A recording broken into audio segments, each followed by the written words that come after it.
Dans les derniers instants de sa vie, alors que son corps affaibli luttait contre une maladie implacable, Diane Triveau aurait eu plus que jamais besoin d'amour, de tendresse, de la présence de celui qui, autrefois, avait juré de l'aimer dans la santé comme dans la maladie.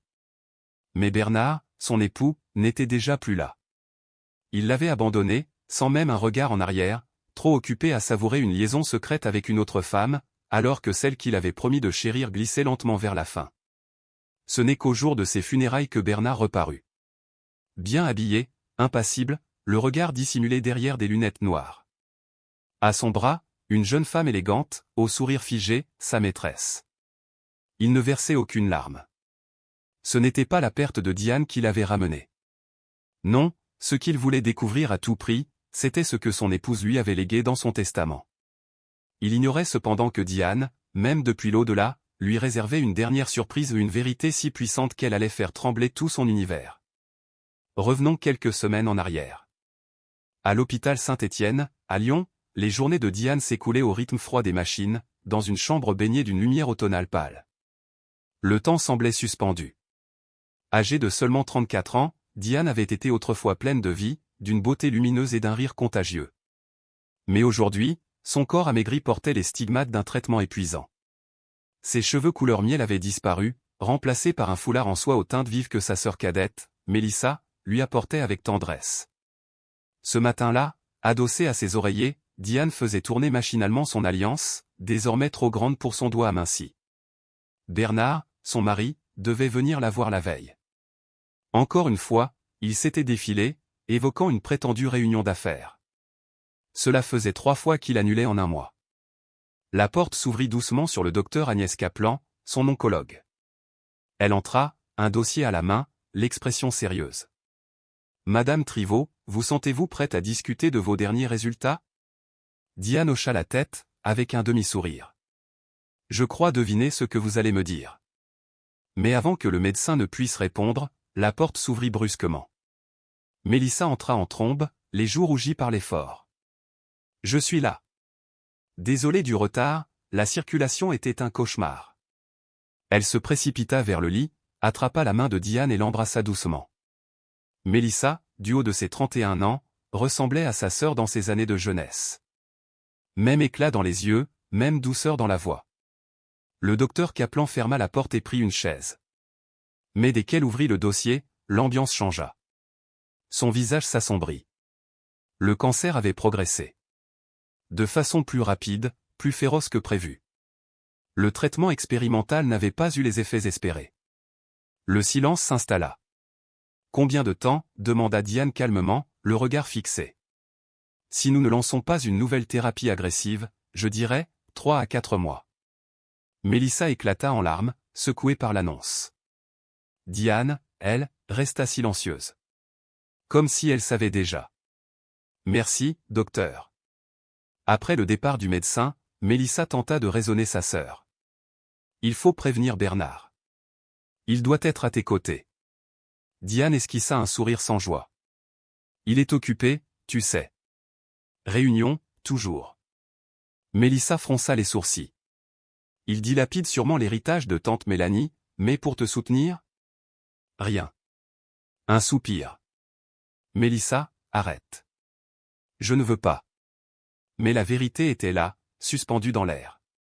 L'héritage, d'une valeur de plus de 30 millions d'euros, confié à Bernard sous prétexte qu'il était bon gestionnaire, s'évaporait lentement. Diane n'était plus dupe. C'est alors que la porte s'ouvrit. Une jeune infirmière entra. Grande, impeccablement coiffée, les lèvres peintes avec précision. Dorine Guillemette, nouvelle recrue du service. Elle sourit, polie mais distante. C'est l'heure des médicaments, Madame Triveau. À peine le cachet avalé, Diane fut prise d'une nausée intense. Une sensation étrange, différente. Mélissa accourut pour l'aider, retenant ses cheveux au-dessus des toilettes. Tu veux que je rappelle le docteur? Mais Diane, pâle, la fixa, les yeux écarquillés. Quel jour sommes-nous? Le 15 octobre. Un frisson lui parcourut le dos. Je suis en retard. Très en retard. Un silence. Diane, tu penses que, tu es enceinte? Le mot resta suspendu, irréel. Il me faut un test. Tout de suite. 1 heure plus tard, 2 fines lignes roses confirmèrent l'incroyable. Contre toute attente, malgré la chimiothérapie, malgré les statistiques et les doutes des médecins, Diane portait la vie. Elle pleura. Non de peur, mais de stupeur. De gratitude, peut-être. Il faut le dire à Bernard, s'exclama Mélissa. Mais Diane la retint, posant sa main sur son poignet. Pas encore. Je dois d'abord comprendre ce que ça signifie pour moi. Mais dans le silence de la nuit, alors qu'elle caressait machinalement son ventre, une angoisse sourde la rongeait. Quelque chose n'allait pas. Le regard de Dorine. L'attitude de Bernard. Les comptes bancaires qui fondaient. Tout semblait s'effriter. Et elle avait raison. À quelques rues de là, Bernard dînait dans un restaurant chic, trinquant avec Dorine Guillemette. Les mains de l'infirmière frôlaient son verre de vin, ses yeux brillaient de calcul. À notre nouvelle vie, et à notre généreuse tante Mélanie, murmura-t-elle. Bernard leva son verre. Pas une once de remords dans ses traits. Il avait déjà tourné la page. Mais la tempête ne faisait que commencer. Diane retourna consulter le docteur Kaplan avec Mélissa à ses côtés. Les résultats étaient clairs, la grossesse compliquait tout. Poursuivre le traitement risquait de tuer l'enfant. L'arrêter risquait d'accélérer la progression du cancer. Si vous continuez cette grossesse, il vous restera peut-être 2 mois. Diane posa une main sur son ventre. Et l'enfant? Un silence. Puis, il y a une chance. Mince, mais réelle. Ce fut le début d'un combat à 2 visages, l'un contre la mort, l'autre pour la vie. Diane prit sa décision. Elle garderait l'enfant. Elle voulait qu'un morceau d'elle survive, même si cela signifiait son propre départ. Elle commença alors à rédiger des lettres. Une pour Mélissa, une autre pour le bébé qu'elle ne tiendrait peut-être jamais dans ses bras. Et une dernière, pour Bernard. Dans cette lettre, elle lui dévoilait tout, qu'elle savait pour Dorine, qu'elle connaissait ses mensonges, et surtout, qu'il ne toucherait pas un centime de son héritage. Elle avait tout modifié. Son testament stipulait désormais que l'intégralité de la fortune irait à son enfant à naître, sous la tutelle de Mélissa. Bernard ne recevrait rien sinon un souvenir amer. Et elle ajouta une dernière clause, que la lecture du testament ait lieu en présence de tous, lors des funérailles. Ainsi, le jour venu, quand Bernard s'approcha, sûr de son coup, les notaires lui remirent une enveloppe scellée. Il l'ouvrit, confiant. Mais au fur et à mesure que les mots de Diane apparaissaient sur la page, son visage se décomposa. Et lorsque la phrase finale fut lue à haute voix, « À toi, Bernard, je ne laisse que le vide que tu m'as laissé vivre », un frisson parcourut l'assemblée. Le silence qui suivit fut plus lourd que tous les reproches. Bernard, blême, ne savait plus où poser les yeux. Il était riche d'avidité, mais ruiné par ses choix. Diane, quant à elle, avait quitté ce monde avec grâce, laissant derrière elle un message fort, on peut trahir l'amour, mais on ne détruit pas une âme courageuse. Et quelques mois plus tard, une petite fille naquit. Elle portait le prénom de sa mère, et dans ses yeux, brillait déjà la même lumière. Le silence dans la chambre d'hôpital était si dense qu'on aurait pu l'entendre tomber. Les mots du médecin résonnaient encore dans l'air. Le bébé est assez développé pour avoir une chance de survie. Mais mener cette grossesse à terme signifie presque certainement raccourcir ce qu'il vous reste de temps, Madame Triveau. Le poids de cette vérité s'abattit sur Diane comme une pierre qu'on laisse tomber dans un puits sans fond. Les murs pâles, les machines au bip régulier, tout semblait s'éloigner. Elle ferma les yeux, et 2 larmes silencieuses roulèrent sur ses joues amaigries. « Je veux essayer. » murmura-t-elle enfin, d'une voix brisée. Ce bébé est ma dernière chance, de laisser une trace de moi dans ce monde. Cet après-midi-là, prise d'un élan de courage désespéré, Diane appela Bernard Rivaud. Le téléphone sonna 5 longues fois avant de tomber sur sa messagerie. Elle réessaya. 1 fois. 2 fois. 3 fois. Ce n'est qu'à la 4e tentative qu'il décrocha enfin. Sa voix était sèche, tendue, presque agacée. « Je suis en plein milieu d'une réunion importante. Tu peux me rappeler demain ? » « Non Bernard, il faut que tu viennes. C'est urgent. Il faut qu'on parle. » Un silence tendu s'installa. En fond sonore, on distinguait des voix, des éclats de rire étouffés. « On ne peut vraiment pas en parler demain ? Je suis à 2 doigts de signer un contrat énorme. » « Non Bernard. Demain, ce sera trop tard. Il soupira. Je t'écoute, mon cœur, mais les clients attendent. Je passerai peut-être demain, d'accord? La ligne fut coupée.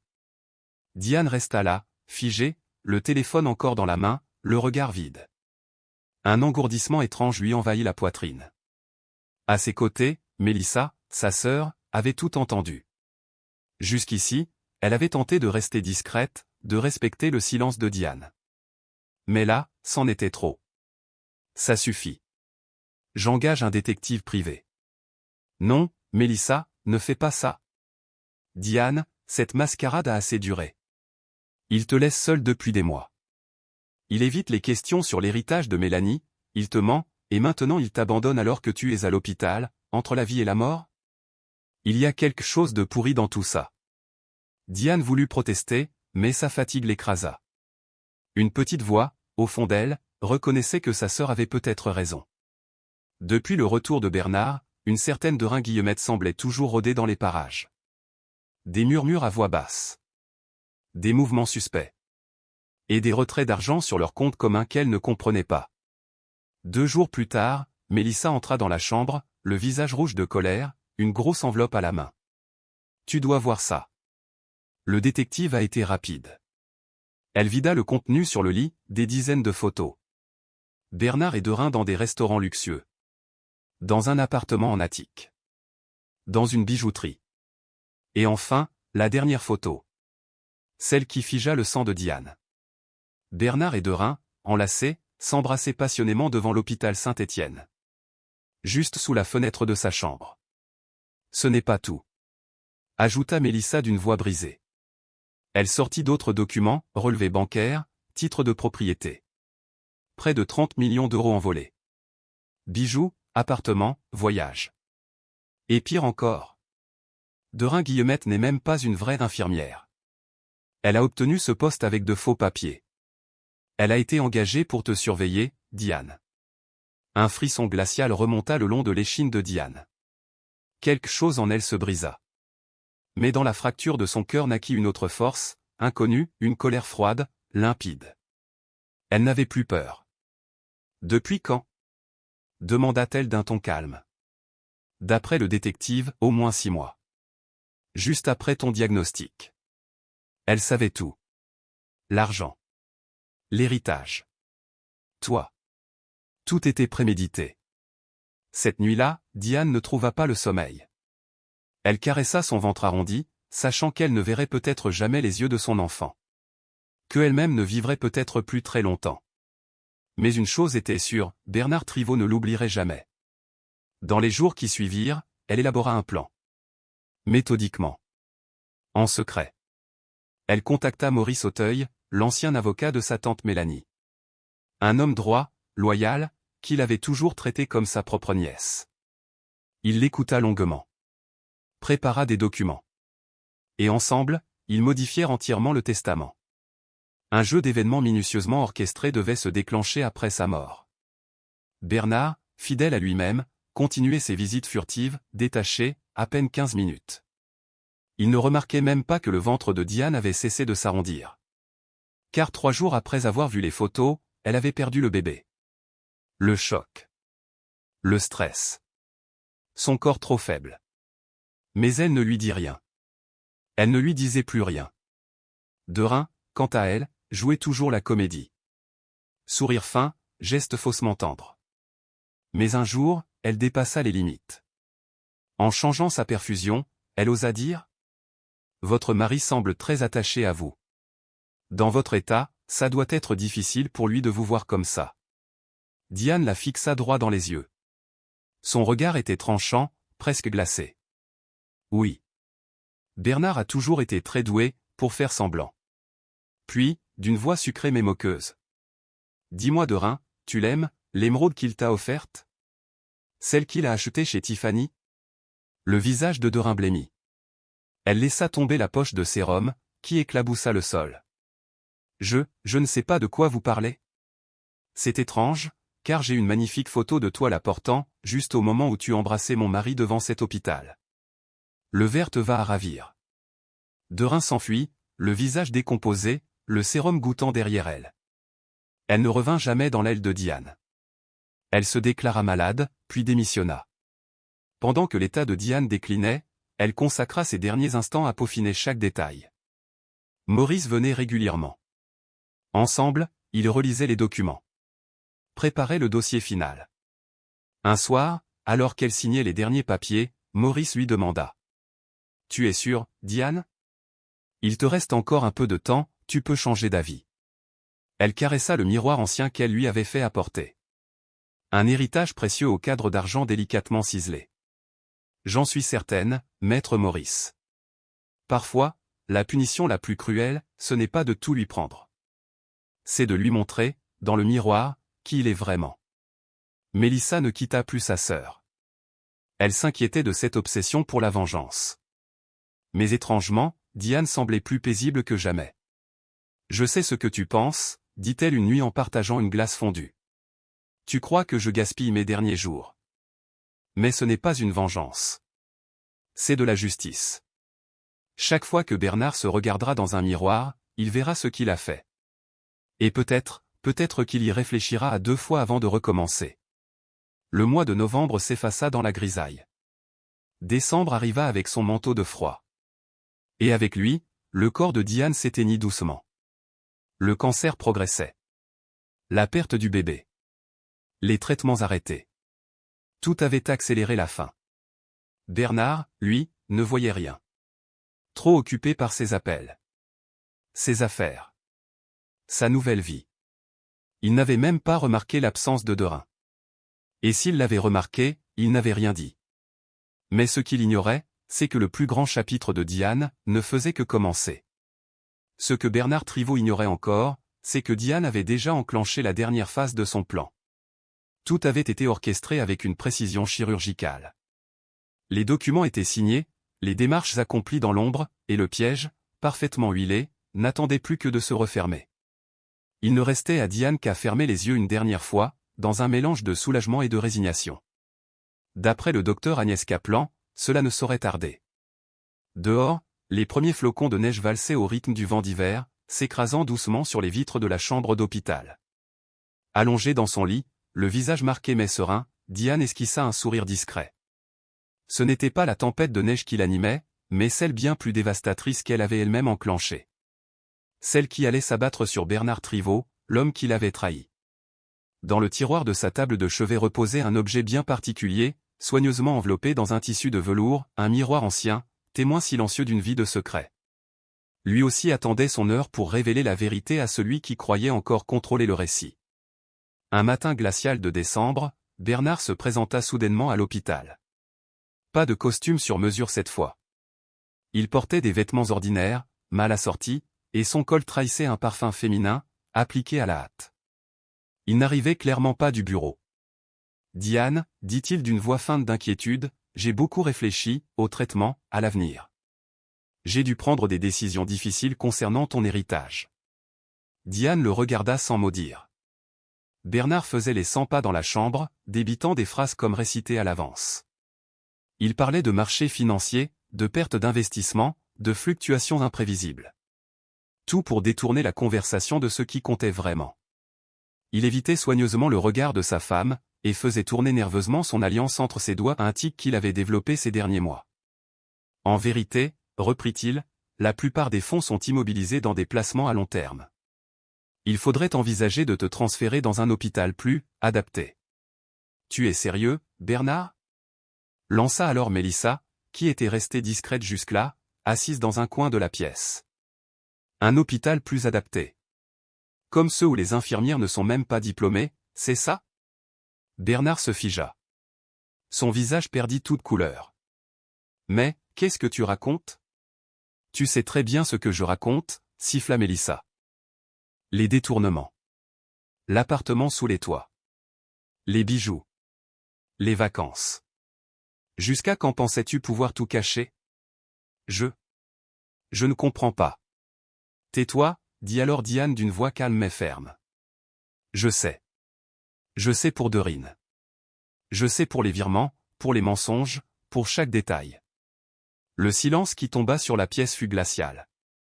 Bernard, la bouche entr'ouverte, chercha quoi dire, mais aucun mot ne vint.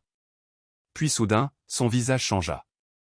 Le masque du mari attristé se fissura pour révéler un autre visage, bien plus froid. Sans honte, il rétorqua. « Très bien. Tu veux la vérité ?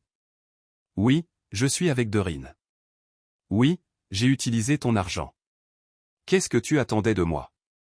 Que je reste là à te regarder dépérir ? Que je moisisse à tes côtés entre les murs gris de cet hôpital ? Elle, au moins, me fait sentir vivant. » Diane l'écouta en silence. Ses traits restaient impassibles, mais son cœur, lui, saignait en silence. À ses côtés, Mélissa était prête à bondir, les poings serrés. Mais Diane la retint doucement par le bras.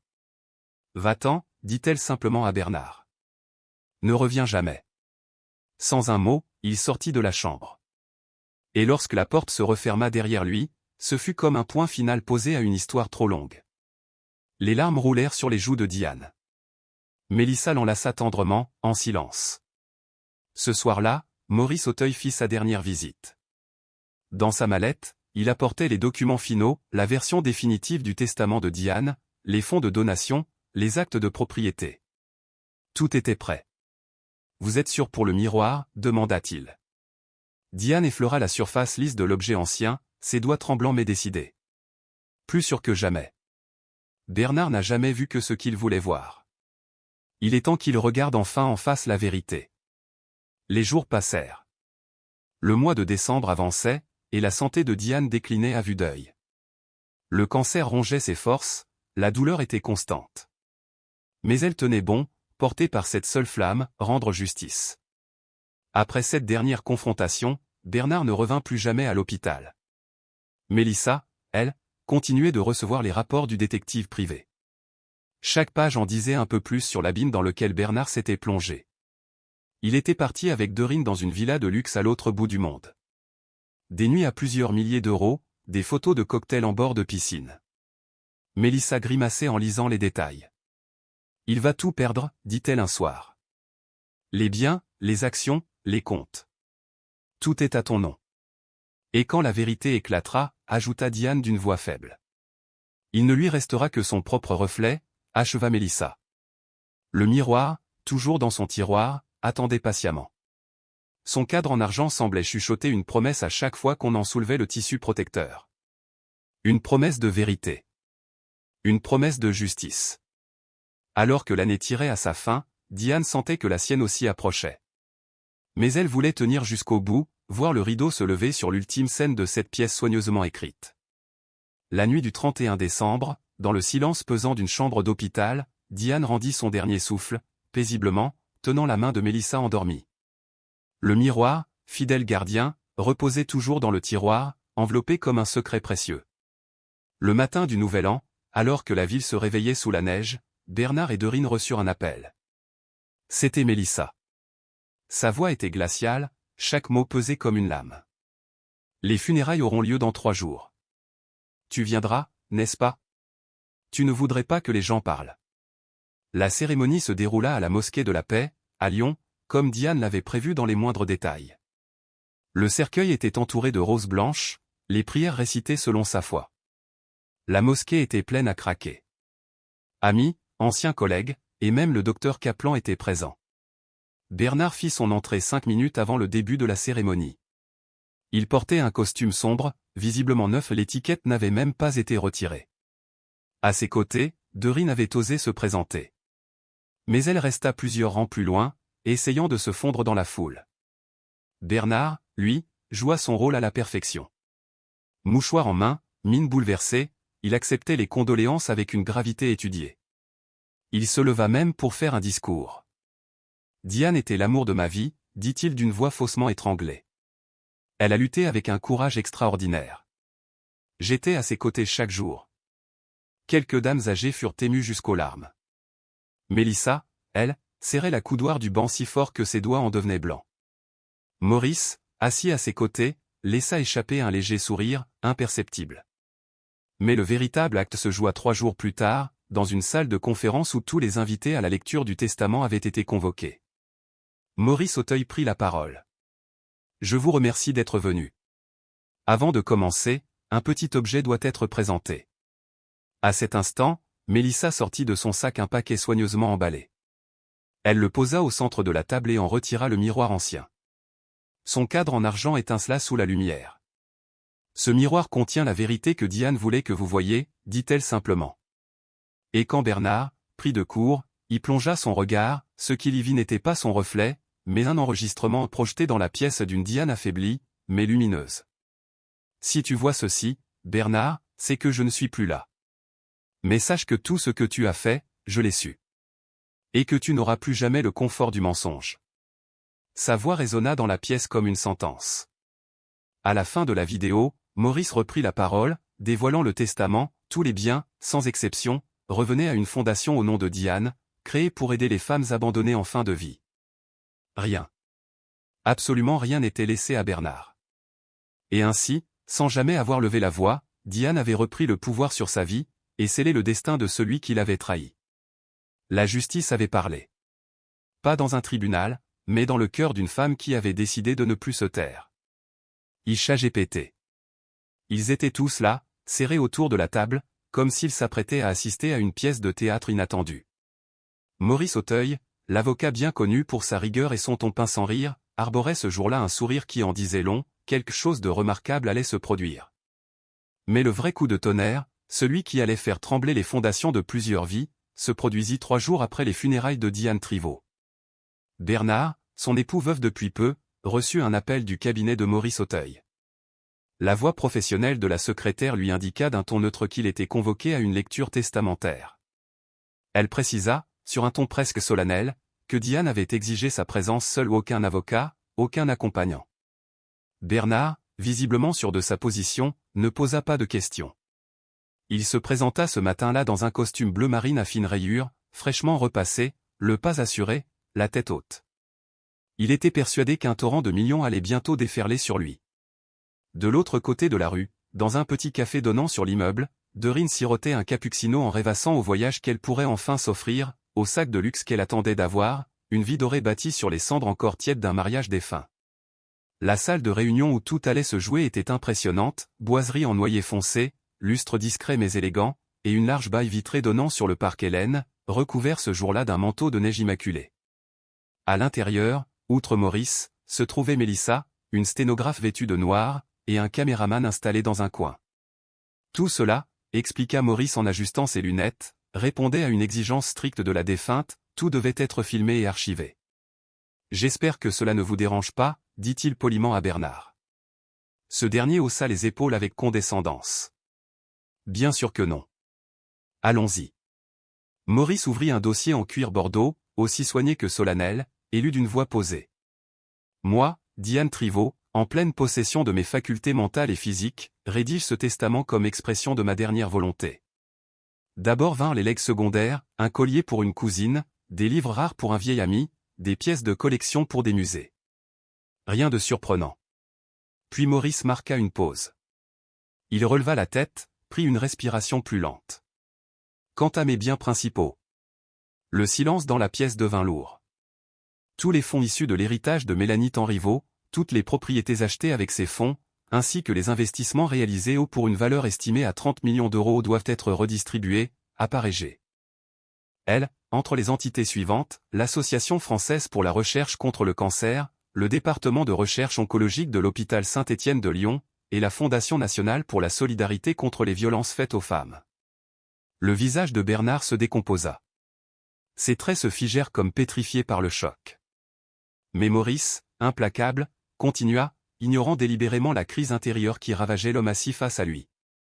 Tous les biens immobiliers, y compris l'appartement situé au dernier étage de la rue Bastien, doivent être vendus immédiatement, et les bénéfices intégralement versés aux institutions mentionnées. Un bruit sec résonna, la chaise de Bernard venait de racler le sol. Il s'était levé d'un bond. « C'est un cauchemar !» s'écria-t-il. « Elle n'a pas le droit. Cet argent m'appartient. Je suis son mari. » Maurice, toujours calme, lui fit signe de s'asseoir. « Ce n'est pas encore fini, monsieur Tanriveau. » Bernard retomba sur sa chaise comme s'il venait de perdre l'usage de ses jambes. Son masque de confiance venait de se fissurer, puis de voler en éclats. Diane Triveau laisse derrière elle 2 choses essentielles, reprit Maurice. D'abord, cette lettre. Elle a exigé qu'elle vous soit remise en main propre. Il sortit une enveloppe crème et la tendit à Bernard. Ses mains tremblaient en la saisissant. Au même instant, Mélissa se pencha sous la table et en sortit un objet enveloppé de velours, un miroir ancien, au cadre argenté finement ciselé. Elle le déposa avec une lenteur solennelle sur la table, en face de Bernard. Ce miroir, ajouta Maurice, était l'un de ses objets les plus précieux. Il vous est destiné. Bernard, les yeux fixés sur l'objet, semblait absent. Puis, d'une voix cassée, il commença à lire la lettre à haute voix, comme Maurice l'avait demandé. « Cher Bernard, au moment où tu lis ces lignes, je ne suis plus là. Mais crois-moi, ce que tu vas découvrir changera tout. Oui, je savais. Je savais pour l'appartement, pour les bijoux, pour les vacances. Mais je savais aussi bien plus que tu ne pourrais l'imaginer. » Le silence était si dense qu'on aurait pu entendre battre un cœur brisé. « J'étais enceinte de notre enfant, Bernard. Tu n'as jamais su. Pendant que tu offrais des émeraudes à ta maîtresse, moi, je portais notre bébé. Et tu étais si aveuglé par ton ambition et ton égoïsme que tu ne l'as même pas remarqué. » Les mains de Bernard se mirent à trembler. Sa gorge était nouée. « Cette lettre n'est pas une vengeance, Bernard. C'est un miroir. » Il leva les yeux, effleurant du regard l'objet posé devant lui. « Ce miroir appartient à ma famille depuis 3 générations. Il a aidé les femmes de ma lignée à se regarder en face. À voir leur beauté, mais aussi leurs fautes. À ton tour maintenant. Chaque matin, je veux que tu le regardes. Que tu te regardes vraiment. » La voix de Bernard était désormais à peine audible. « Regarde l'homme qui a laissé sa femme mourir seule. Regarde l'homme qui a menti à tous, sauf à son propre reflet. Le miroir ne te mentira jamais, Bernard. Il est ton héritage. » Il s'effondra en silence. Puis, comme dans un écho tragique, son téléphone vibra. L'écran affichait « Dorine. » Des messages s'enchaînaient, « Il y a des gens chez nous. Ils ont des papiers. Ils disent qu'on doit partir tout de suite. Qu'est-ce qui se passe? Nos cartes ne fonctionnent plus. » Maurice, implacable, poursuivit. « Diane n'a pas seulement rédigé un testament. Elle a aussi rassemblé un dossier complet, chaque dépense suspecte, chaque transfert frauduleux, chaque compte secret que vous avez ouvert au nom de votre maîtresse. » Mélissa, le visage impassible, intervint. « Le conseil d'administration de l'hôpital s'intéresse vivement aux faux dossiers médicaux de Madame Dorine. La police doit être en train de discuter avec elle à l'instant même. » Bernard se recroquevilla, tenant le miroir contre lui comme si c'était sa dernière bouée. Il osa à peine murmurer. « Il doit bien rester quelque chose. La maison de vacances à Bertrand? Les placements dans l'immobilier? » Maurice répondit avec une froideur clinique. « Tous financés avec l'héritage de Diane. Et donc, redistribués. Vos comptes personnels ont été saisis. Vos dettes privées seront bientôt évaluées. » Les messages de Dorine continuaient d'affluer. « Bernard, c'est fini? Où est l'argent?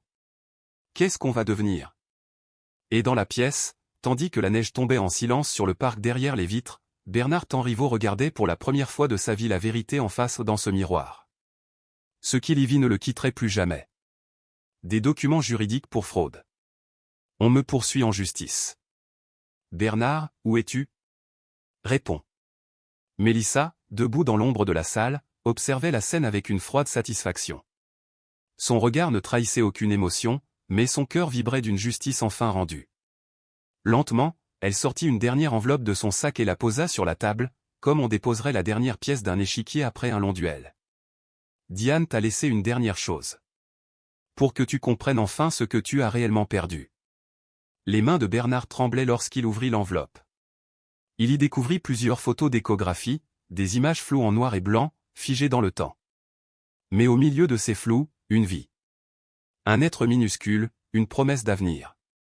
Les bords du papier étaient marqués, comme si le poids du passé les avait usés. Elle portait cet enfant, dit Mélissa d'une voix douce mais ferme. Tu te souviens du jour où tu lui as offert ce bracelet? Du moment où tu as pris ce collier dans la vitrine? Ce jour-là, Bernard, Diane portait ton enfant. Bernard fixait les images avec une intensité douloureuse. Ses doigts se crispèrent, et il faillit les laisser tomber. Puis il leva les yeux vers le miroir posé contre le mur. Et là, dans cette surface froide et impitoyable, il vit son propre visage, mais pour la première fois, ce visage reflétait autre chose que de la suffisance. Il reflétait la vérité nue, brutale. Maurice toussauta légèrement pour signaler un dernier détail. Avant de mourir, Diane a enregistré un message vidéo. Elle voulait que tu le voies toi-même. La tension dans la pièce monta. Le caméraman installa l'écran, l'éclairage fut ajusté. L'image de Diane Triveau apparut, faible mais digne. Son visage amaigri par la maladie, ses joues creusées, mais dans ses yeux brillait une lumière qu'aucune souffrance n'avait pu éteindre. Sa voix, douce mais déterminée, résonna dans la pièce silencieuse. « Bernard, si tu regardes cette vidéo, cela signifie que tout s'est passé comme prévu. Tu es probablement furieux, blessé, trahi. C'est bien. Cela signifie que tu ressens enfin quelque chose. Mais ce n'est pas de la vengeance que je cherche. C'est la vérité. C'est la justice. » Elle fit une pause, ses yeux plantés dans l'objectif comme s'il voyait à travers le temps. « Le miroir que je t'ai laissé n'est pas seulement une punition. C'est ta dernière chance. Je t'ai aimé, Bernard. D'un amour vrai. Assez pour rêver de mettre au monde ton enfant, même dans mes derniers instants. Mais toi, tu n'as même pas eu le courage de m'offrir la vérité. Tu as profité de ma mort pour te lancer dans une nouvelle vie, comme si je n'avais été qu'une parenthèse. » Elle inspira profondément. « Ce miroir m'a été transmis par ma mère, comme elle l'avait reçu de la sienne. Elles y ont affronté leur vie, leur choix. Maintenant, c'est ton tour. Chaque matin, regarde-toi dans ce miroir. Regarde bien. Vois l'homme qui a abandonné sa femme mourante. L'homme qui n'a jamais connu son enfant. L'homme qui a tout détruit, de ses propres mains. » Sa voix devint presque un souffle. « Ne cherche pas l'héritage. Il n'y a plus rien à prendre. Il ne reste que toi. Ton reflet. J'espère que tu pourras vivre avec ça. » La vidéo se coupa brusquement. Un silence lourd et glacial s'abattit dans la pièce. Dehors, la neige tombait en silence, recouvrant le monde d'un manteau blanc. À l'intérieur, l'univers de Bernard Triveau s'était écroulé. Son téléphone vibra. Un message. « Ne cherche plus. C'est terminé.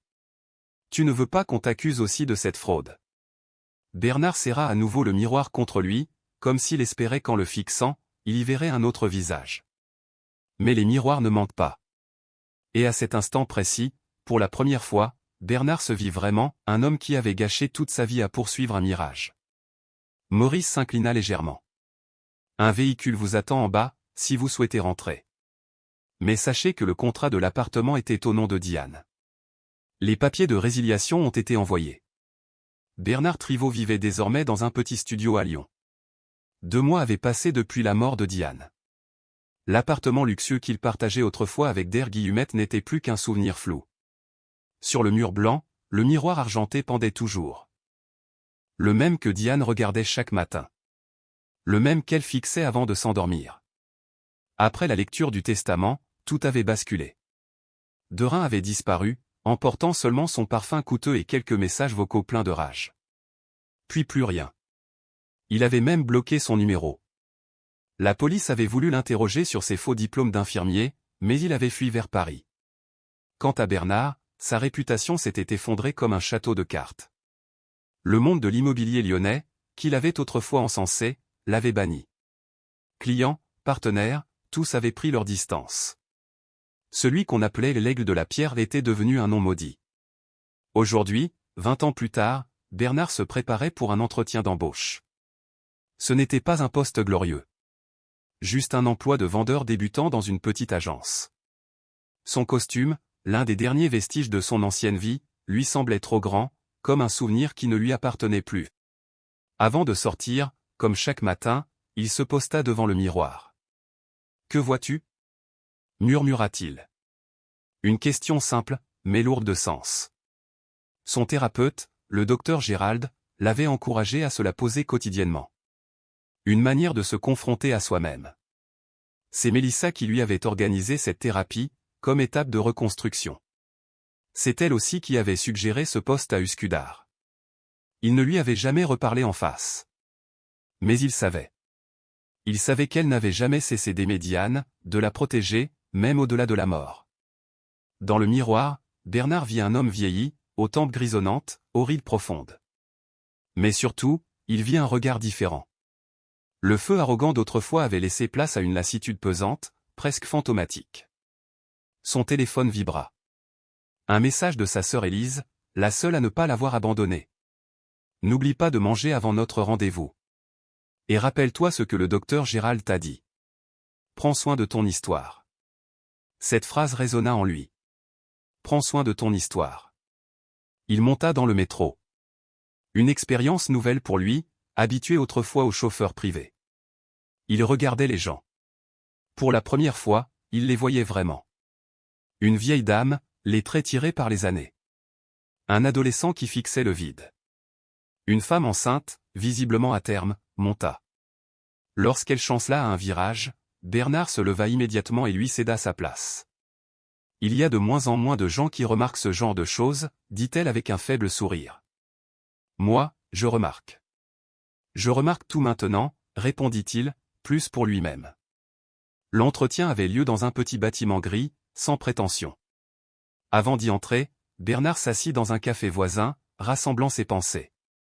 Il n'avait plus de plan, plus d'ambition flamboyante. Juste une volonté simple, faire mieux. Son téléphone vibra encore. Une notification de son application de thérapie, avec quelle vérité fais-tu face aujourd'hui? Il sortit alors de son portefeuille une vieille photo d'échographie, froissée, presque effacée. Grâce à Mélissa et à sa sœur Élise, il avait pu récupérer une clé USB remplie de souvenirs, des photos, des vidéos, des moments volés qu'il n'avait jamais vécus, mais qu'il pouvait désormais contempler. Le docteur Olivier Beaufort est prêt à vous recevoir, dit la secrétaire en lui ouvrant la porte. Bernard entra. Une petite salle d'entretien. 3 personnes assises derrière une table. Pas d'artifice. Pas de promesse. Juste une possibilité. Et dans sa poche, une vérité qu'il ne fuirait plus jamais. Un ancien client, un visage du passé, se tenait devant Bernard. C'était Nicolas. Lorsqu'il l'aperçut, une lueur de surprise passa fugitivement dans ses yeux, mais il tenta aussitôt de la masquer. « Je ne m'attendais pas à te voir ici, » dit-il, son ton à la fois intrigué et réservé. « Moi non plus, je ne pensais pas que mon nom figurerait sur cette liste, et pourtant, me voilà, » répondit Bernard d'un ton calme, presque résigné. Nicolas se pencha légèrement vers lui, adoptant une posture plus grave, plus directe. « Alors dis-moi, Bernard, pourquoi es-tu vraiment ici ? Pas de discours appris par cœur. Je veux la vérité. » Bernard plongea son regard dans celui des 3 personnes assises en face de lui. Une profonde inspiration souleva sa poitrine. Les mots du docteur Gérald résonnaient encore en lui, « Ton histoire peut en aider d'autres. Mais elle t'appartient. Protège-la. » Il parla alors, d'une voix nue, sans phare. « J'ai trahi ma femme, alors qu'elle mourait. J'ai dilapidé des millions qui ne m'appartenaient pas. Je suis devenu un homme incapable de se regarder en face. Et pourtant, chaque matin, je me tiens devant ce miroir. Car c'est ce que Diane m'a laissé dans son testament. » Un silence pesant s'installa dans la pièce. Bernard ne se déroba pas. Il raconta tout. Sans détour. Sans maquiller la honte. Sans escamoter la douleur. Les visages autour de la table passèrent de la stupéfaction à la consternation, puis à une forme de compréhension pudique. Il parla de ses séances de thérapie, de ses efforts pour réparer l'irréparable, de son combat quotidien contre ses démons, de cette lutte intime pour devenir quelqu'un de meilleur. Chaque matin. Inlassablement. « Je ne demande pas à être pardonné, » ajouta-t-il, « car je ne le mérite pas. Je veux juste une chance. Une chance de recommencer à zéro. De devenir enfin cet homme que Diane croyait voir en moi. » Nicolas croisa les bras, s'enfonça dans le dossier de son fauteuil. Son regard, toujours dur, s'adoucit légèrement. « Et pourquoi, Bernard ? Pourquoi devrions-nous te faire confiance ? Ton passé prouve que tu as longtemps vécu sans la moindre boussole morale. »« Ne me faites pas confiance, » répondit Bernard, le regard franc. « Pas encore. Je ne l'ai pas méritée. Mais je veux la gagner. Jour après jour. Par mes actes. Rien que mes actes. » Après la réunion, Bernard erra longuement le long de la côte. Le soleil d'hiver baignait les eaux tranquilles du Balthazar. Son téléphone vibra. Un message de Thierry s'afficha, nous devons encore parler de quelques détails. Peux-tu revenir demain? Ce soir-là, dans son petit appartement, Bernard dîna seul, un plat de nouilles chinoises devant lui. Le docteur Gérald lui avait conseillé d'écrire un journal. Pas pour être lu. Juste pour lui. Pour vider l'âme, retrouver la mémoire. Il nota. Diane, SZ, 67 jours. Cette nuit, je t'ai vu dans mes rêves. Pas toi, malade et amaigri. Non. Toi, lumineuse, moqueuse, vivante. Celle qui riait de mes blagues idiotes. Celle qui croyait en moi plus que moi-même. Peut-être est-ce de toi que je me souviens encore vraiment. Tu essayais toujours de m'ouvrir les yeux. Mais je ne voulais pas voir. Un an après la mort de Diane, Bernard Triveau se tenait devant le miroir de son studio. Il ajustait sa cravate. Son costume était simple, propre, sobrement professionnel. Les grandes marques de luxe avaient disparu de sa vie. Ses vieux jours de faste étaient révolus. Et ce n'était pas plus mal. La veille, alors qu'il écrivait encore dans son journal, il avait pleuré. Longuement. Chère Diane. Aujourd'hui, je recommence. Non pas parce que je le désire, mais parce que tu m'as empêché de continuer à vivre en étant cet homme-là. Le miroir que tu m'as laissé, il ne reflète plus seulement mon visage. Il montre aussi mon âme. Peut-être qu'un changement a commencé dans ce reflet. Je ne me pardonnerai jamais. Pour ce que je t'ai fait. Pour la famille que nous n'avons pas eue. Pour la vie que nous n'avons pas vécue. Mais j'ai une promesse. Chaque jour, je regarderai ce miroir. Et j'essaierai d'être un homme meilleur que la veille. Pas pour moi. Pour toi. Pour notre bébé perdu. Pour l'homme que tu voyais en moi. La nuit précédente n'avait pas été paisible. Au moment même où il refermait son journal, on frappa à la porte. C'était Mélissa. Elle semblait bouleversée, mais déterminée. Sans un mot, elle lui tendit une petite boîte. Je pensais que je devais te donner ça, dit-elle simplement. Puis elle tourna les talons. Attends, appela Bernard. Je sais que ça n'a plus vraiment de sens. Mais je suis désolé. Vraiment désolé. Mélissa ne se retourna pas. Tu as raison. Ça n'a plus de sens. Mais Diane, elle aurait voulu que tu aies ça. Tu sais, elle avait tout gardé. Chaque billet de cinéma, chaque carte d'anniversaire. Même la note la plus stupide que tu lui avais laissée. Elle croyait en toi. Jusqu'au bout. C'était ça, la vraie tragédie. Dans la boîte, les mains de Bernard tremblaient. Il découvrit des lettres, des photos, des souvenirs infimes, précieux. Tout au fond, un journal. Celui que Diane avait tenu à l'hôpital. Il le lut toute la nuit. Ses larmes tombaient sur les pages. Il découvrit ses doutes, ses espérances, ses dernières douleurs. La dernière page datait de quelques jours avant sa mort. Cher Bernard, si tu lis cette lettre, je ne suis sans doute plus là. Le miroir que je t'ai laissé n'est pas une punition.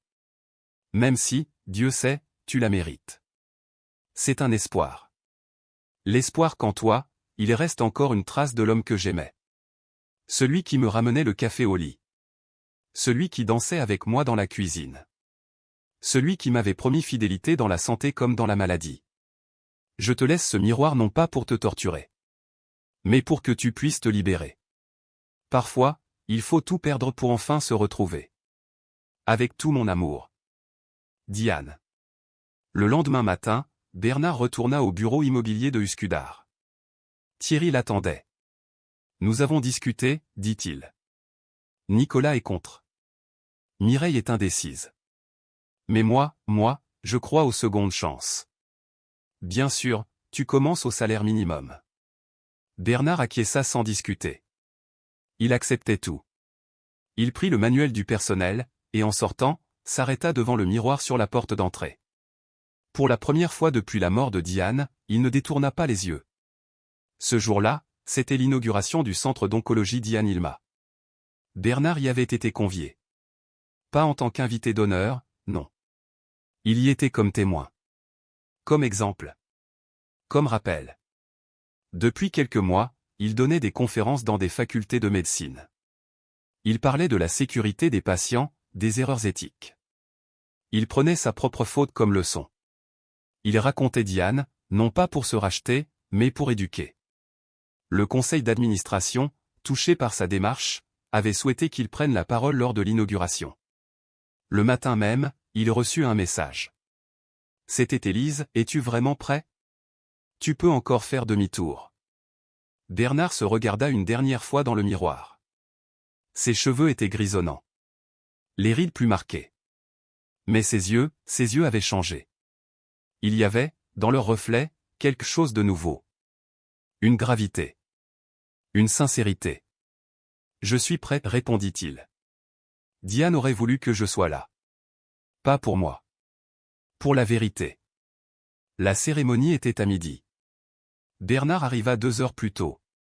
Il traversa les couloirs de l'hôpital, revisita en silence les lieux où Diane avait vécu ces derniers jours. Il voulait s'imprégner. Ressentir. Ne pas fuir. Arrivé dans l'aile oncologique, il aperçut un visage familier. Le docteur Rachel Demire. Elle parlait doucement à un couple. La femme portait un foulard coloré, comme Diane autrefois. L'homme lui tenait la main avec amour. Un mélange de peur et de tendresse sur le visage. Bernard s'effondra. Cela aurait dû être lui. Mais il avait fui. Rachel s'approcha. Son regard sonda le sien avec gravité. « Je sais pourquoi vous êtes là, dit-elle. Je parlerai aussi pendant la cérémonie. » Un silence tomba. Puis elle ajouta, après l'avoir longuement observé. « Vous êtes différent. »« Je le suis, » répondit Bernard. « Trop tard, mais oui, je le suis. » Rachel hocha doucement la tête. Un geste simple. Mais lourd de sens. « Diane parlait souvent de vous, vous savez. Peut-être pensiez-vous qu'elle vous avait effacé de son cœur après votre trahison, mais ce n'était pas le cas. Même brisée, même déçue, elle croyait encore en l'homme que vous aviez été, avant que l'argent et le succès ne prennent le dessus. » Les yeux de Bernard se remplirent de larmes. Sa voix se fit tremblante, presque un murmure. « Je ne la méritais pas. »« Non, vous ne la méritiez pas, » confirma Rachel d'un ton ferme. « Mais la foi n'a rien à voir avec le mérite. C'est une espérance, un pari sur ce qui est encore possible. » Elle jeta un coup d'œil à sa montre. « La cérémonie commence dans 2 heures. Êtes-vous prêt à affronter les regards? À affronter la vérité? » La cérémonie se déroula dans la grande salle de conférence de l'hôpital. L'endroit était empli d'une solennité palpable. Donateurs, médecins, journalistes, tous étaient venus honorer la mémoire de Diane. Mélissa, investie depuis le début dans le projet du centre de commémoration, était assise au premier rang, droite, digne. Bernard, lui, s'était installé à l'arrière, le regard fuyant, incapable de croiser les yeux de celle qui avait été témoin de tant de douleur. Le directeur de l'hôpital ouvrit la cérémonie en parlant d'espoir, de résilience et de progrès. Puis, le docteur Rachel prit la parole pour raconter le courage silencieux de Diane, son combat contre la maladie, sa dignité face à la faim. Et enfin, le micro fut tendu à Bernard. Un silence pesant envahit la pièce. Chacun connaissait son histoire. L'homme qui avait abandonné sa femme mourante, le magnate de l'immobilier qui, au sommet de sa gloire, avait tout perdu sauf le poids de sa propre trahison. Bernard s'approcha lentement du pupitre. Il inspira profondément. Dans la poche intérieure de sa veste, il avait une vieille photo froissée d'Ultron, leur chien, qu'il avait toujours gardé. Ce jour-là, il y avait ajouté une autre photo, celle de Diane, alitée, le visage pâle mais illuminé d'un sourire fragile, les yeux encore pleins de lumière. « Je m'appelle Bernard Triveau, » déclara-t-il d'une voix claire. « Je ne suis pas ici pour vous raconter une success story. Je suis ici pour vous délivrer un avertissement. » Il ferma brièvement les yeux, ravalant son émotion. Il y a 1 an, presque jour pour jour, je me tenais à l'étage supérieur de cet hôpital. Ma femme luttait pour sa vie. Et moi, j'ai choisi de partir. Il serra le pupitre, sa voix se durcissant. J'avais tout. Une carrière brillante. Une maison magnifique. Et surtout, une épouse qui m'aimait avec une foi que je ne méritais pas. Diane, elle voyait toujours le meilleur en moi, même quand je lui montrais le pire. Il sortit alors la photo de Diane et la montra à l'assemblée. Voici la dernière photo de ma femme avant sa mort. Pendant que cette photo était prise, je me trouvais à l'autre bout de la ville, en train d'acheter un bracelet à ma maîtresse. Pendant que Diane combattait pour sa vie, je bâtissais un avenir avec une autre femme. Ce que je ne savais pas, c'est qu'à ce moment précis, elle portait notre enfant. Un enfant conçu par amour, par promesse, et que j'ai brisé. Assise au premier rang, Mélissa Tanriveau avait baissé les yeux. À côté d'elle, Maître Maurice Auteuil, l'avocat de Diane, restait impassible. Il avait été l'architecte silencieux de ce que Diane appelait son dernier acte de vérité. Diane m'a laissé deux choses, poursuivit Bernard, la gorge nouée. Une lettre et un miroir. Il marqua une pause, laissant le silence souligner la gravité de ses mots. La lettre m'a forcé à regarder en face les vérités que j'avais enfouies si profondément que même moi je n'y avais plus accès. Et le miroir, c'était son chef-d'œuvre. Parce qu'elle savait que la pire des punitions ne serait jamais la perte de l'argent, ni celle du prestige. Non, la pire des peines, c'est de devoir se regarder chaque jour et de voir l'homme que l'on est devenu. Il sortit une échographie, froissée et jaunie. Voici l'enfant que nous avons perdu. Le jour où Diane a découvert ma trahison, son corps a cédé. Elle a perdu ce bébé. Et avec lui, un futur que nous n'aurons jamais. Une autre vie, que j'ai brisée. Le silence dans la salle était désormais chargé d'un respect lourd, douloureux. Même les journalistes semblaient hésiter à écrire. Le centre Diane Triveau n'est pas simplement un centre de traitement du cancer. Il a été pensé pour offrir bien plus, du soutien, de la dignité, de la lumière là où il n'y a que l'ombre. Parce que Diane, même au seuil de la mort, a choisi de transformer sa souffrance en espoir pour les autres. Sa voix tremblait maintenant. Aujourd'hui, je travaille dans une modeste agence immobilière, dans le quartier du Marais. Chaque matin, chaque soir, je regarde ce miroir. Lentement, douloureusement, j'apprends à voir autre chose que le vide dans mon reflet. Ce n'est pas de la rédemption. Je ne la mérite pas. Mais c'est peut-être une forme de conscience. De compréhension de ce que j'ai perdu. De ce que j'ai détruit. D'un pas incertain, une femme entra discrètement par l'arrière de la salle. C'était Dorine Guillemette. Plus sobre, plus effacée, elle n'avait plus rien de la femme mondaine qu'elle avait été. Leurs regards se croisèrent. Puis elle détourna les yeux.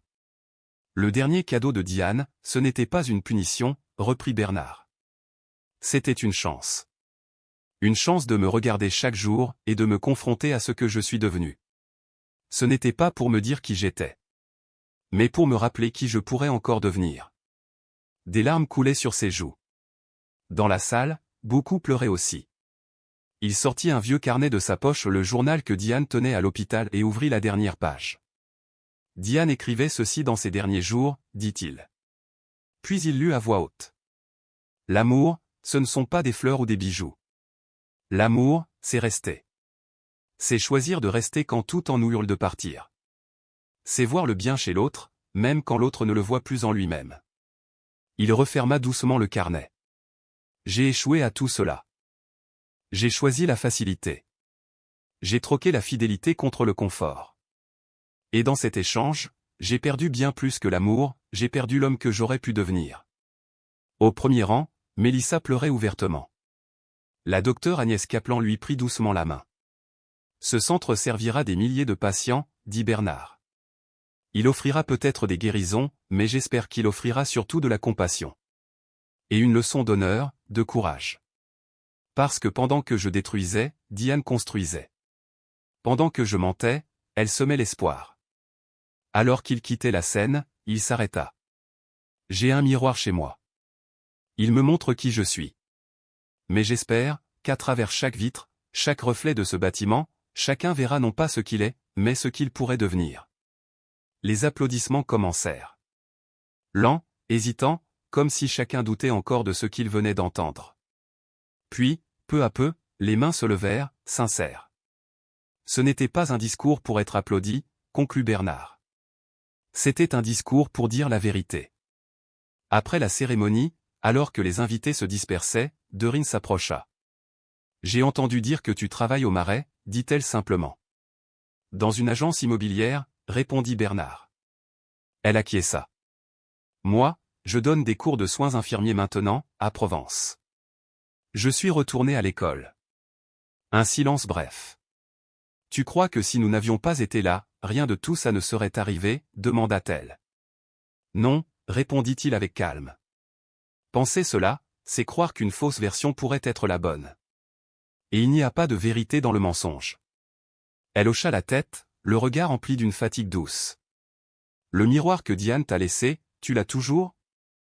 Oui, dit-il simplement. Toujours. Chaque matin, avant même de poser le pied hors du lit, et chaque soir, juste avant de sombrer dans le sommeil, c'est la première et la dernière chose que je regarde, ce miroir. Est-ce que ça t'aide? Demanda doucement Derain. Bernard hésita. Non, il ne corrige rien. Il ne fait pas revenir le passé. Mais il m'empêche d'oublier. Et peut-être que c'est bien ça, le problème. Derain s'éloigna, laissant place à Mélissa Trivaux. Diane aurait aimé ton discours, dit-elle calmement. Ce n'était pas pour des excuses. Je ne cherche pas à être pardonné, répondit Bernard. C'est bien, répondit-elle. Parce que tu ne seras pas pardonné. Elle s'arrêta un instant, le regard perdu dans un souvenir lointain. Mais Diane croyait aux secondes chances. Pas pour réparer ce qui est perdu, mais pour permettre à quelqu'un de devenir enfin celui qu'il aurait dû être. Elle lui tendit une enveloppe. Il y a une clé à l'intérieur. C'est la maison au bord du lac de Sainte-Croix. Diane adorait cet endroit. Je la vends maintenant, mais je me suis dit que tu pourrais vouloir lui dire au revoir. C'est laquelle était vraiment heureuse, avant tout ça. Tu veux peut-être y aller une dernière fois. Sur la route sinueuse menant au lac, Bernard Trivaux roula en silence. Une neige fine de printemps recouvrait les arbres d'un voile blanc. Cela faisait environ 18 mois que Diane Tanriveau était partie. Le monde avait changé. Le centre d'oncologie de l'hôpital Saint-Étienne, inauguré en son nom, fonctionnait à pleine capacité, apportant espoir et soutien à des centaines de familles. Son petit studio dans le Marais avait commencé à ressembler à un chez-soi. Quant au miroir que Diane lui avait légué, il n'était plus un instrument de punition, mais un rappel silencieux, constant. Quand il arriva devant la maison blanche au bord du lac, le soleil commençait à se coucher. Ce lieu était le refuge, le rêve de retraite, le jardin que Diane aimait tant. Elle y passait des heures, les mains pleines de terre, le regard tourné vers l'horizon. La clé semblait lourde dans sa main. En entrant, Bernard fut frappé par le parfum familier de lavande. Tout était resté à sa place, figé dans le temps. Sur la table basse, les magazines de jardinage de Diane. Dans les tiroirs, ses sachets faits main.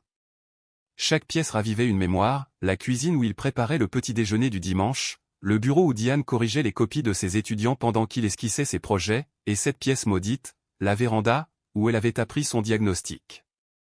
C'est là qu'il lui avait pris la main et promis de ne jamais la laisser. Une promesse qu'il avait trahie. À l'étage, il s'arrêta devant la chambre vide. Celle qu'ils avaient un jour destinée à un enfant qui n'était jamais venu. Ils avaient repoussé, toujours dit, un jour. Ce jour-là n'était jamais arrivé. Et maintenant, il savait, Diane était enceinte. Ce vide lui perça le cœur comme une lame. Son téléphone vibra. Un message, souviens-toi pourquoi tu es là. Ce n'est pas pour te punir, mais pour voir la vérité et avancer. Mehmet Erdogan. Dans la chambre, il ouvrit le tiroir de la commode. Il y trouva le journal intime de Diane. Ce n'était pas celui de l'hôpital, mais un carnet d'avant. Il regorgeait de vie, d'espoir, de projets. La dernière entrée datait de 3 jours avant le verdict. Bernard s'éloigne ces derniers temps. Il dit que c'est à cause du travail. Mais je sens autre chose. Il regarde souvent son téléphone et il sourit. Il pense que je ne vois rien. Mais je lui fais confiance. Cela fait 15 ans. Comment ne pas lui faire confiance? Et bientôt, nous commencerons une famille. Il sera un père merveilleux. Les yeux embués, Bernard s'assit au bord du lit. Il sortit le miroir. Ce n'était plus son reflet actuel qu'il y voyait, mais celui d'un homme qui avait un jour promis, un homme qui participait au traitement de fécondation, qui disait toujours « la prochaine fois ». Jusqu'à ce que le cancer leur arrache toute leur « prochaine fois ». Un bruit léger à la porte le fit sursauter. Mélissa était là. « Je pensais te trouver ici », dit-elle en entrant. « Nazan m'a dit que je n'étais pas allé travailler. » « Je voulais voir cette maison une dernière fois », répondit Bernard. Ils traversèrent les pièces en silence. « As-tu trouvé ce que tu cherchais » demanda-t-il. « J'ai trouvé quelque chose dans les affaires de Diane. Quelque chose qu'elle voulait que tu aies. Mais je n'étais pas prête, jusqu'à aujourd'hui. » Elle sortit une lettre de sa veste, pliée avec soin. Elle l'a écrite ici, avant de tout savoir, avant que tout ne s'écroule. Bernard la prit avec des mains tremblantes. L'écriture de Diane s'étalait en lignes fragiles, tachées de larmes. Mon amour Bernard. Je t'écris cette lettre depuis notre chambre dans notre maison au bord du lac de Sainte-Croix. Le ciel ce soir ressemble à celui de notre premier rendez-vous. Tu te souviens? Tu m'avais dit que les arbres en or semblaient fêter notre amour. Tu savais trouver les mots. Aujourd'hui, j'ai appris que j'étais enceinte. Notre bébé. Celui dont nous avions perdu l'espoir depuis des années. Je ne te l'ai pas encore dit. Je voulais que ce soit spécial. Ici, ce week-end. Là où nous avions imaginé notre avenir. Mais quelque chose change. Tu es loin. Ton regard m'échappe. Parfois, tu souris en lisant des messages et tu les effaces. Je fais semblant de dormir mais je t'entends parler doucement. Je veux croire que c'est le travail, la pression. Je me répète que 15 ans d'amour ne peuvent pas s'évaporer. Je t'écris pour capturer cet instant avant que tout ne s'effondre. Parce que, quoi qu'il arrive, je crois en toi. Tu es celui qui me prépare du café, qui a appris le jardinage pour me faire plaisir. Celui qui disait après chaque fausse couche, un jour, cela viendra. Cet homme existe encore. Et notre enfant mérite de le connaître. Si tu lis cette lettre, c'est que quelque chose a changé. Peut-être une perte, peut-être un miracle. Mais n'oublie pas qui tu es. Pas l'image publique. Toi. Je t'aime, Bernard. Assez pour te pardonner. Assez pour croire que tu retrouveras ton chemin. Toujours. Diane. Bernard se laissa tomber à genoux, le cœur en feu, la lettre contre sa poitrine. Mélissa se pencha à côté de lui. Elle ne l'a jamais envoyée. Le lendemain, elle a appris la vérité. Et tout a changé. Pourquoi me la donner maintenant, demanda Bernard, la gorge serrée. Parce que Diane avait raison. Tu es revenu à toi-même. Mais tu es arrivé trop tard, pour elle, pour le bébé. Mais peut-être pas trop tard pour autre chose. Elle le regarda intensément. Il y a une unité à son nom, tu le sais. Il lance un programme d'accompagnement pour les familles de malades. Ils cherchent quelqu'un pour parler, pour guider. Ils veulent que ce soit toi. Moi? Murmura Bernard. Après tout ce que j'ai fait? Oui, répondit-elle. Parce que Diane aurait voulu que tu le fasses. Il regarda son reflet dans le miroir. Pour la première fois, il se vit vraiment. Pas pour se juger. Mais pour être honnête. Je le ferai. Pas pour être pardonné. Mais pour la vérité. Pour elle. Mélissa hocha la tête. La maison sera vendue la semaine prochaine. Mais le jardin de Diane? Tu veux le préserver? Pas pour le garder, mais pour le faire vivre. Avant de partir, ils firent le tour de la maison. Bernard s'arrêta devant la chambre vide. Penses-tu qu'elle savait? Demanda-t-il. Qu'elle savait que je comprendrais enfin? Diane voyait toujours le meilleur chez les gens, répondit Mélissa. Même quand elle ne le voyait plus en elle-même. Elle posa une main douce sur son bras. Premier geste de compassion depuis sa mort. Ne trahis plus sa confiance. Ne l'abandonne plus. Dehors, la neige tombait à nouveau, couvrant doucement le jardin endormi de Diane. Bernard glissa la lettre dans sa poche, aux côtés de la photo d'échographie qu'il portait toujours. Dans l'autre, le miroir. Adieu, murmura-t-il. Je n'ai pas été l'homme qu'il te fallait. Mais à partir d'aujourd'hui, je te promets d'essayer. Tous les jours. Il s'éloigna en voiture. La maison s'effaçait dans le rétroviseur. Il avait changé. Ce n'était pas du pardon. Ce n'était pas une rédemption. C'était trop tard pour cela. Mais il restait peut-être un but, donner un sens à la douleur, empêcher d'autres de commettre les mêmes erreurs, et faire vivre l'héritage de Diane comme elle l'aurait voulu.